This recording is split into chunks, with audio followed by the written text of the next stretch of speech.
জাকসুর সময় যে কাহিনীগুলো তারা করেছে, নীলক্ষেতের যেভাবে ব্যালটগুলো রেখে দিয়েছে, ঠিক সেমভাবে এখনও চেষ্টা করছে আমাদের এই নির্বাচনকে বানচাল করার জন্য।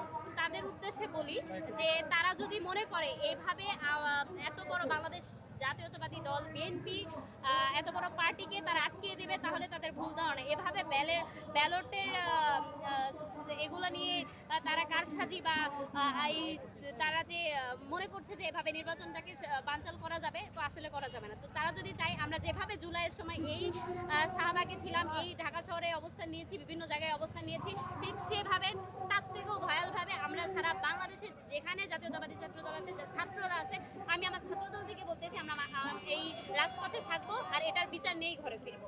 কি মনে হচ্ছে স্পেসিফিক কারণগুলো বলবেন একটু? স্পেসিফিক কারণ হচ্ছে এই ব্যালট পেপারের গন্ডগোল, যেটা নির্দিষ্ট জামাত সামনের অবস্থানে থাকা বিএনপিকে মিডিলের একটি অবস্থানে তারা মানে সরিয়ে দিচ্ছে, তারপরেও এই ব্যালট বিভিন্ন জায়গায় নাকি পাওয়া যাচ্ছে।